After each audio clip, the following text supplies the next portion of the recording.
Yo, it's your boy P. Kim. First and foremost, I want to say rest in peace to Takeoff and condolences to his mother and his family. I pray that he knew God and that God would grant him forgiveness and mercy so that he may be able to see God. It's just a sad day, you know what I'm saying? It always is a sad day when we get into stuff like this. And Lakeith Stanfield made some very strong comments about this that we're going to get into later. But Takeoff was rumored to have been shot from a stray bullet. This is all alleged. Early Tuesday morning, 2:34 a.m. In Houston at 810 Billards and Bowling. And I'm not going to read the text word for word, but the alleged chain of events comes from Say Cheese and I Smoke Hip Hop, and I got it from O'Shea Duke Jackson. And it was said to have sparked between a dice game that was going on, and Quavo was shooting dice with some of the other gentlemen. Argument ensued, and gunshots start firing. Takeoff gets hit. It was alleged that the first shot that hit him was a wildly shot bullet coming from somebody that was with him. It's sad, man. It's sad that we have to go. First of all, I want to say as young, rich black men, this is not the place you want to be. A dice game? Come on, man. We have got to stop. I mean, I don't know if y'all know the energy of a dice game, but it's rarely good. I don't even shoot dice, but I've been around enough of them to know that the feeling is always like it could go left at any time. Tempers are flaring, people are shooting dice, you're losing money, you're winning money. And then if you lose all your money, you don't want my mans to leave. Now he trying to leave. And you like, oh no, you gonna let me try to win my money back. You know what I'm saying? That people be accused of cheating and this, that, and another, loaded dice, whatever it may be. It's not a good situation for regular dudes to be in, let alone a dope boy with a bunch of money in his pocket or a rapper with a bunch of money in his pocket. Like it's just not a good environment to be in. Gilly and Wallow made it look good the night they was at some 5-star hotel type deal and they was shooting dice in the lobby. You know, they made the hotel go viral and everything, but that was one time it went well. What about all the other times that we don't hear about that it go bad? And I'm just saying, as affluent black men, when you graduate to another tax bracket, you cannot keep putting yourself in these type of positions.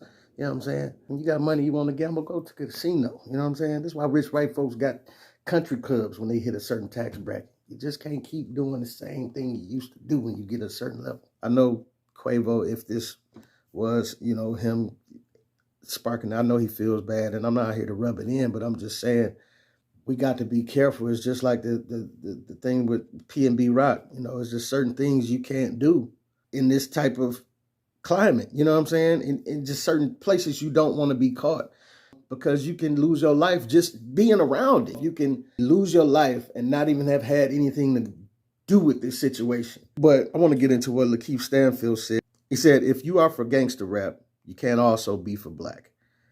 And I think he made a really solid statement by saying that. Some people going to take that and get mad with it and run with it. It's early. This is just happening, and he made this statement. So some people might feel some type of way about it, but it's a question we got to ask ourselves as black folk.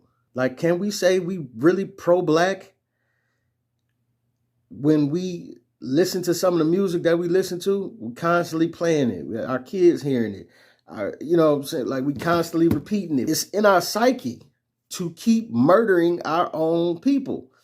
And it makes it very easy when situations like this happen and it's something small and it's a small little argument that's really nothing. Because we have been conditioned and brainwashed to hate our own people so much, and then we keep perpetuating it through the music we listening to, it makes it very easy to just snap off and just start shooting and killing everybody. When if we valued ourselves more, it would be harder for us to get to that point. And he went on to say a lot up under his post. And it was the dangerous toxicity associated with this glorified black serial killer and killed music and imagery got people thinking it's cool to hurt those that look like them and only them. It's okay to embrace the realities of life in harder areas, but let's think about not holding up this behavior in our cities. Let's make it cool to embrace life, travel, and learn new things. I know that the scope of the issues we have to contend with is much larger than just this, and that we have a lot of work to do in many areas to restore our hearts and minds after centuries of persecution and manipulation. But we have to start somewhere. At some level, we have to see our lives as valuable so that we think before we react, and we see another human when we look at a human man. We must stop holding self-destructive ish up and embrace things that build us up as a whole so we can lead the world in direction of prosperity and example.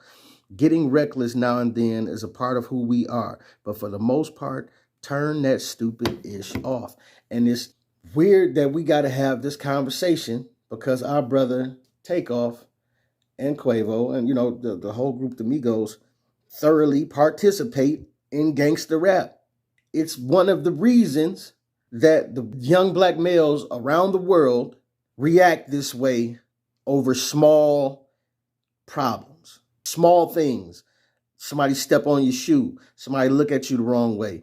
Is what's up this, and it just escalates. And then the other thing that makes all of this 10 times worse is that everybody juiced up when it's happening. Everybody drunk, everybody off pills, everybody high. You know what I'm saying? It makes everything that much more aggressive and that much more easy to flip out. And when you are got all of that volatile stuff mixed with all the masculinity, everybody got to, we talk a good game. Everybody buff, everybody talking about what ain't gonna happen and who ain't gonna do what, and you know what I'm saying? You juiced up, so it makes it that much easier to pull the trigger. And what I'm saying is, we got to pay attention to what this man wrote in this statement that he said, because he thoroughly explained himself a lot. So I hope people aren't taking it at face value and just, trying to pop off at him or whatever. I didn't dig deep into the comments because I just wanted to talk about this. And I'm going to leave this in the video. And as I'm talking, it had just rung out about 12 shots. Sound like about 12, 15 shots just went off. This is what I'm saying, man. This is what I'm saying.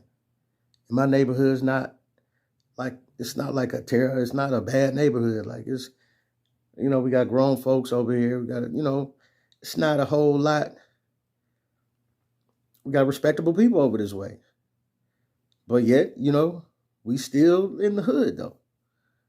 And stuff still goes down. But my thing is this right here. It's too normal. It's too normal for me to be making a video and then that just happened. I ain't hit the flow. I ain't thought twice about it. It didn't sound close enough for me to hit the flow. But it's too normalized in our lives that this type of stuff is going on, and we just don't think twice about it. And then everything just goes back. It's just like RIP. Okay, next. Until somebody dies like a couple days later, and there's RIP shirts and this, that, and the other. Come on, man. Listen, I'm all for talking about the systemic ways that we have been brought to be this way.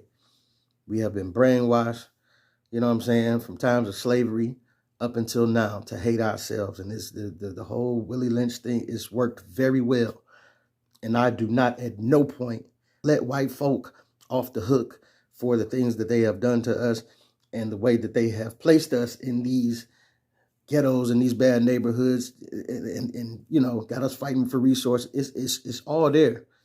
But what I'm saying to our young brothers is at some point, we got smartphones. We got to get smarter. And we got to love on each other a lot more than we doing, because we, at some point, we can't keep saying they did this to us, because we doing it to us, man. It's just too normal. I'm tired of making videos about who died over some senseless, goofy stuff. It's just not fun to cover. It's not fun feeling. It's not progressive anyway. It doesn't bring his family joy hearing everybody talk this, that, and the other about all these things. I'm just saying, we got to do better, man. But this your boy, P. Camp. Answer the question. Can you love gangster rap and play gangster rap and still consider yourself pro-black? because it's a hard thing to do. I understand. I love some of the music too, but I've been trying to unplug from it. But that's a hard dichotomy, a hard line to walk. To say you love black people, but every 2 words out of every song you playing is killing black people. Let me know what you think. Put some in the comments for your boy.